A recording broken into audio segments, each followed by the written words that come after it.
Saudara, masih belum lengkapnya berkas untuk kasus Ferdy Sambo, untuk kasus kematian Brigadir Joshua maupun penghalangan penyidikan atau obstruction of justice masih menimbulkan tanda tanya. Apakah kasus ini kemudian bisa diungkap nantinya secara terang benderang ketika sampai di pengadilan? Kami segera perbincangkan bersama sejumlah narasumber yang hadir secara daring untuk Sapa Indonesia Pagi. Ada Ketua Komisi Kejaksaan, Barita Simanjuntak, dan pakar hukum pidana Asep Iwan Iriawan. Kang Asep, Bang Barita, selamat pagi, salam sehat untuk kita semua. Pak Barita, selamat pagi. Selamat pagi, salam sehat Mas Bayu, Kang Asep. Sama-sama. Ya, saya senang nih Kang Asep sama Bang Barita bisa hadir. Sekaligus saya izin untuk tanya berkaitan dengan hal-hal yang sebenarnya kalau kebetulan saya ketemu sama beberapa teman-teman, pasti pertanyaannya masih kapan sih ke pengadilan? Kok lama ya baik ke pengadilan? Mungkin dipikirnya saya karena sering ketemu sama Bang Barita sama Kang Asep, saya tahu kapan gitu kesananya ya. Jadi saya wakili aja teman-teman itu atau publik atau pemirsa Sapa Indonesia Pagi hari ini dengan ngobrol bersama ini dua orang yang sebenarnya kalaupun tidak terlibat langsung tapi tahu nih di belakang layarnya seperti apa gitu kan. Saya ke Bang Barita lebih dulu. Bang Barita, Kejaksaan Agung udah bilang akhir pekan ini mudah-mudahan ini bisa P21 atau lengkap begitu. Perkembangannya sebetulnya kenapa agak lama nih? Karena kan kita publik juga tahu nih dakdikduk dengan masa penahanan yang juga ada batasnya. Sebenarnya apa yang sedang terjadi dan kenapa agak lama, Bang Barita? Ya Mas Bayu, ini Kang Asep paham betul ya. Dalam satu peristiwa pidana, tindak pidana yang disidik oleh kepolisian dan diajukan penuntutan oleh jaksa, ada proses pra penuntutan. Apalagi kasus ini kan kasus dengan ancaman pidana berat 340, 338, penyertaan pasal 55 dan 56. Artinya penuntut umum berkewajiban memastikan berkas perkara itu jelas, lengkap, dan cermat. Sebab apa? Jaksa penuntut umumlah nanti yang akan berkewajiban melaksanakan kepentingan negara dan kepentingan korban untuk menegakkan keadilan di persidangan. Jadi di persidangan itu tidak main-main, tidak boleh asal-asalan, karena berkaitan dengan satu, keadilan bagi korban, dan juga adalah pelaksanaan hukuman bagi tersangka yang nanti akan jadi terdakwa. Jadi itu adalah penegakan hukum yang dapat merampas kemerdekaan dan langkah-langkah hukum yang sangat serius. Oleh sebab itu, pertama, proses kehati-hatian itu jelas, cermat, dan lengkap harus dilakukan sesuai kewajiban jaksa di dalam Kitab Undang-Undang Hukum Acara Pidana dan Undang-Undang Kejaksaan. Sebab itu penting karena tadi saya katakan pembuktiannya, dan jangan sampai ada ya proses dakwaan, tuntutan yang lompat, bolong, tidak jelas, tidak cermat, tidak lengkap, akhirnya nanti masyarakat juga akan protes, ini kok seperti ini.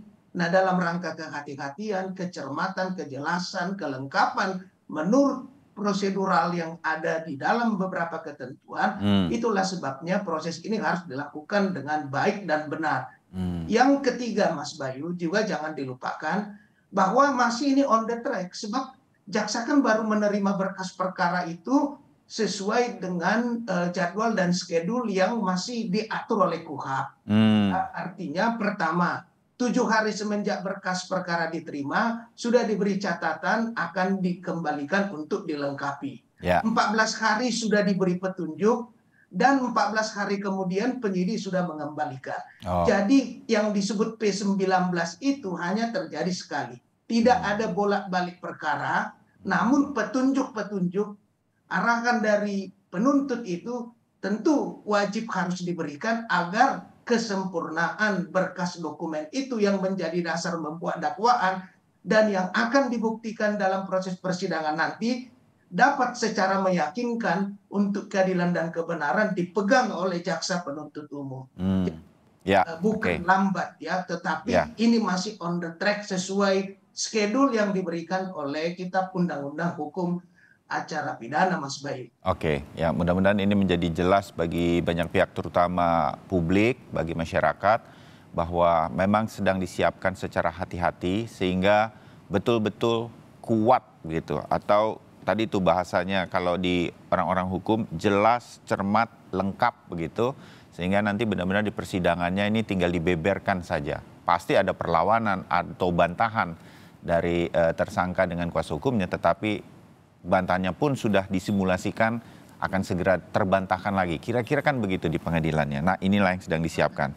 Kita meyakini itulah kejaksaan sedang, dan kita tunggu sampai akhir pekan ini mengenai kelengkapan semuanya. Nah, Kang Asep, Anda bolak-balik awas ya, ini jaksa harus cermat, jangan sampai ada bolong-bolong sehingga kemudian nanti bisa apa ya istilahnya Kang Asep waktu itu, bisa dihajar balik nih. Hati-hati sama para kuasa hukum, para tersangka begitu. Nah, apakah dengan situasi seperti ini, kan kita meyakini ini sudah disiapkan. Nanti pasti jaksa-jaksa terbaik yang akan turun. Hakimnya juga begitu. Kita harapkan supaya kasus ini benar-benar sesuai dengan harapan masyarakat dan seadil-adilnya begitu.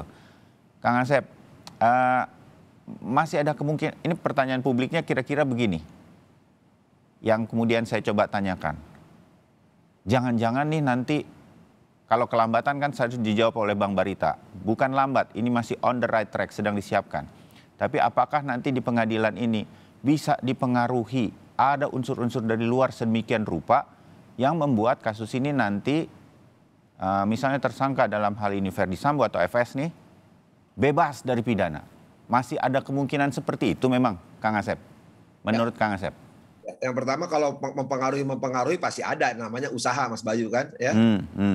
Kedua kalau bebas memang jelas tidak mungkin lah. Saya berani mengatakan itu taruhannya gitu kan. Jelas kalau bebas untuk FS itu tidak mungkin gitu kan. Nah, karena Kang, karena kalau soal pembunuhannya sudah diakui begitu ya.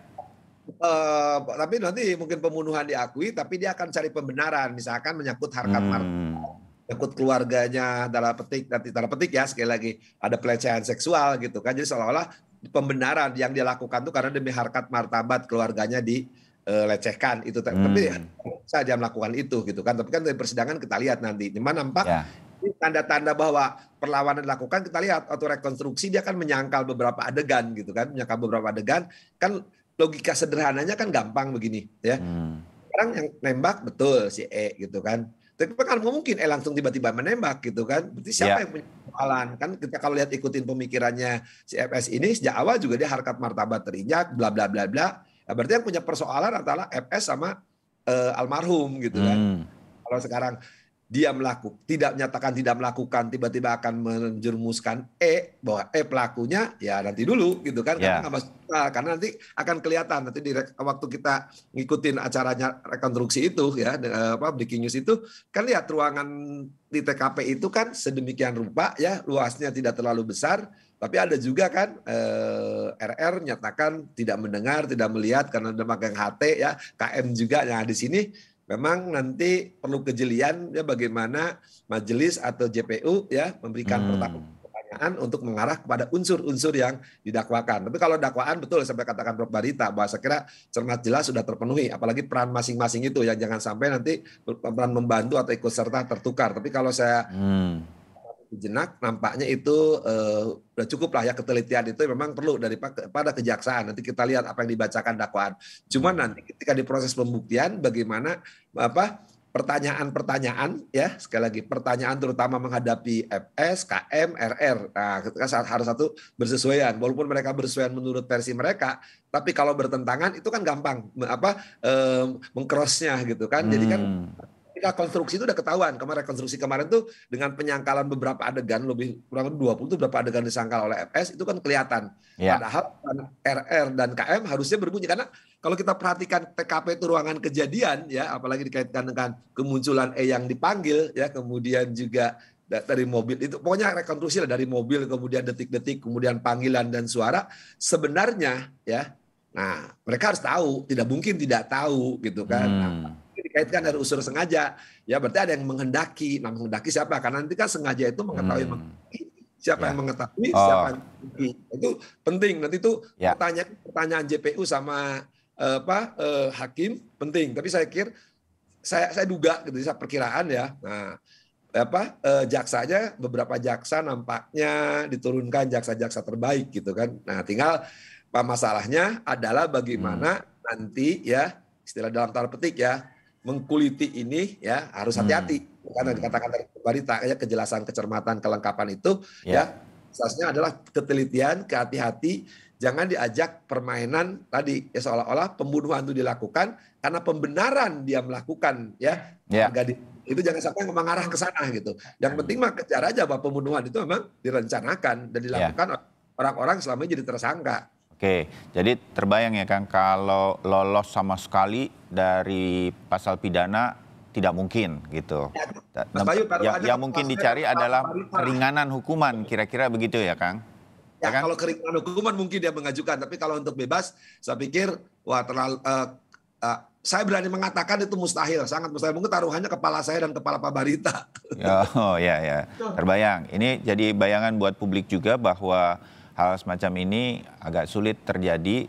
Jadi tinggal bagaimana kemudian kalau kita menyebutnya nih seadil-adilnya, memang kalau memang hukumannya sedemikian rupa, memang semua terbuka lah. Siapa sebetulnya otaknya, dalangnya, dan segala macam, inilah yang kemudian harus dikuliti dengan sedemikian rupa sehingga semua terbongkar di sana. Tapi sedikit Kang, sebelum kita tutup bagian pertama ya Bang Barita juga nanti kita sambung. Kan ada bantahan-bantahan. Jadi kita terbayang nih bahwa di dalam rekonstruksi sebenarnya sudah kelihatan apa yang akan dibantah. Salah satunya kan FS mengatakan saya tidak ikut menembak begitu. Nah inilah yang nanti di persidangan pun akan terjadi sebetulnya perdebatan-perdebatan sekitar itu. Begitu kira-kira ya Kang ya? Betul, jadi nanti kan yang melakukan penembakan adalah betul yang menembakkan E. Cuman kan persoalan itu yang jadi masalah, E itu atas perintah apa? Siapa yang memerintahkan penembakan? Apakah ada persoalan E sama almarhum? Kan persoalannya almarhum sama itu begitu dekat, teman sekamar, teman makan, udah sangat akrab lah, seperti akrabnya saya dengan Pak Bayu dengan Pak Barita. Tidak mungkin kami di antara kami bertiga saling tembak-menembak. Nah, logika seperti ini akan diterima di pengadilan. Kan kan nggak ada bukti sahnya gitu kira-kira. Nggak ada yang melihat persis begitu. Tetapi logika-logika masuk akal atau tidak sedemikian rupa ini akan dicatat oleh pengadilan. Ya, pasti nanti kan jam-jam dipanggilnya si E, ya. Kalau E udah mengakui dia yang menembak, kan persoalannya kenapa dia menembak gitu kan. Nah, apa ada persoalan? Pasti tidak ada persoalan kan. Ya, nah itu saya berani mengatakan pasti tidak ada persoalan ya. Yang memang semarah-marahnya saya ke Pak Barita, nggak mungkin dong saya nembak Pak Barita gitu kan. Ya paling juga ngomong kasar ke Pak Barita, itu juga lakukan. Toh kalau itu terjadi, kan di situ ada FS. FS itu seorang jenderal atau yang lain. Kenapa nggak dipisah? Misalkan kalau benar saya marah dengan Pak Barita, kenapa Mbak Bayu nggak melerai gitu kan? Itu juga ketika E melakukan dengan J, misalkan ada persoalan lah logikanya. Nah sekarang kenapa didiamkan oleh 3 atau 4 orang di situ? Nah, apalagi kita tarik. Kalau dia di pernyataan sejak awal menyatakan harkat martabatnya terhina, dipanggil dan semua ada jam-jam dia ada persoalan. Berarti yang punya persoalan bukan E sama J kan, tapi FS.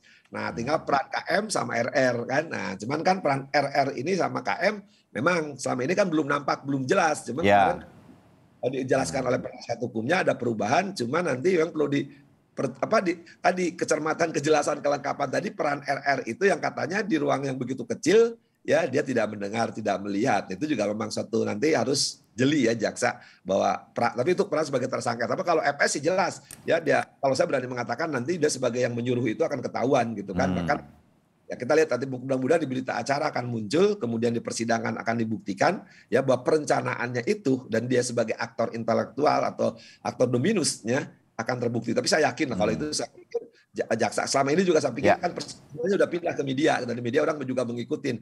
Mudah-mudahan terungkap lebih jelas lagi, lebih cermat lagi, lebih lengkap lagi nanti di ruang sidang gitu kan, bahwa nanti jaksa dan hakimnya ya bermain dalam arti bukan bermain-main perkara, bermain-main dalam ketika mengikuti alur berpikir penyangkalan itu. Oke, terbayang Kang dan juga Kang Asep dan juga Bang Barita.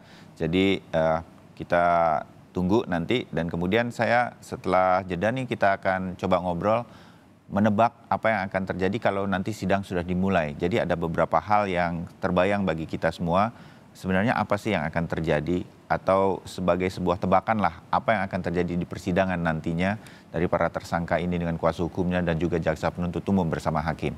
Tetap bersama kami dan bersama narasumber Bang Barita Simanjuntak dan juga Kang Asep Iwan Iriawan. Kami segera kembali.